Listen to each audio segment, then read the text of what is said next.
मराठा समाजाला ओबीसीतून आरक्षण देण्याची मागणी होत असताना त्यासाठी मनोज जरांगे पाटील यांनी आंदोलन आणि उपोषण सुरू केले. लाखो मराठा समाजाचे लोक या आंदोलनामध्ये सहभागी देखील झालेत. पण असं असलं तरी मराठा समाजाला ओबीसीतून आरक्षण देण्यास आणि सरसकट कुणबी संबोधण्यात मोठी अडचण निर्माण झाली. आता उच्च न्यायालयाच्या बरोबरच सर्वोच्च न्यायालयाने दिलेले निकाल त्यासाठी कारणीभूत ठरत आहेत. दोन्ही कोर्टाचे निकाल जर विचार केला आपण तर सर्वात मोठे अडसर झाले असताना काही प्रकरणाच्या सुनावणीत कोर्टाने मराठा समाजाला सरसकट कुणबी संबोधण्यास नकार दिलाय.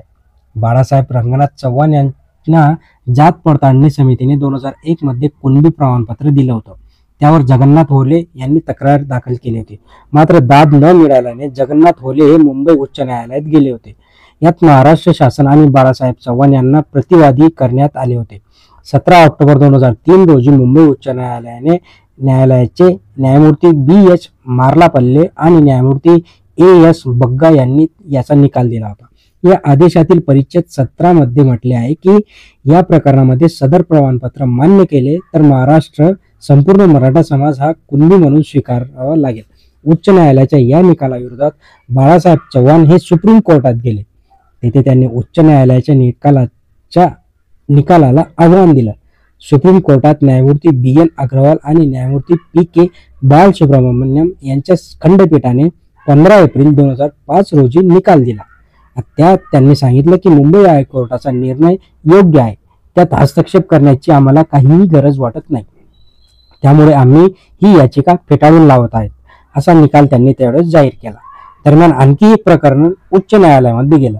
ते होतं सुहास दशरथे विरुद्ध महाराष्ट्र सरकार यांचे. यावर निकाल आला 6 ऑक्टोबर 2002 रोजी. खंडपीठ होतं न्यायमूर्ती मार्लापल्ले आणि न्यायमूर्ती N.V. दाभोळकर यांचं. आता या प्रकरणात त्यांनी सुनावणी केली. या निकालातील परिच्छेद 46 म्हणतो की जात पडताळणी समितीमध्ये जी भूमिका मांडण्यात आली ती स्वीकारण्यात आली तर मराठा समाजाच्या प्रत्येक व्यक्तीला कुणबी प्रमाणपत्र द्यावं लागेल. असं केले तर ते महाराष्ट्रातील वास्तविक सामाजिक व्यवस्थेच्या म्हणजे स्टार्क सोशल रियालिटीज विरोधात असेल असं त्यांनी त्यांच्या निकालामध्ये म्हटलं. आता या दोन प्रकरणावरून मराठा समाजाला कुणबी प्रमाणपत्र देणं अडचणीचं ठरणार आहे. मराठा बांधवांचा सरसकट कुणबी संबोधण्यास हायकोर्ट आणि सुप्रीम कोर्टमध्ये सपशेल नकार दिल्याचं यावरून दिसून येतं. अशा परिस्थितीत मंत्रिमंडळ समितीसमोर कोर्टाच्या निर्णयाचा मोठा पेच निर्माण झाला होता. आता दोन्ही कोर्टाचे निकाल या मार्गातील सर्वात मोठा अडसर निर्माण झाला आहे. त्यात महाअधिवक्त्यांना हा पेचावर सल्लामसलत करण्यासाठी बैठक आयोजित करण्यात आली आहे. अशा वेळी त्यावर काय तोडगा निघणार याकडे आता सर्वांचे लक्ष लागले आहे. तर मनोज जरांगे हे उपोषणावर ठाम असून मागे हटण्यास ते तयार नाहीत. त्यामुळे समोरही अडचण निर्माण झाली. पण मराठा समाजाला आरक्षण मिळेल का नाही यावर येत्या काही दिवसांमध्ये नक्कीच निर्णय आणि तोडगा निघणार आहे. तुम्हाला काय वाटतं मित्रांनो? चॅनलला सबस्क्राईब करून ठेवा. तुमच्या कमेंट खाली कमेंट बॉक्समध्ये नक्की कळवा. व्यक्त व्हा. तुमचं मत काय नक्कीच कळवा. धन्यवाद.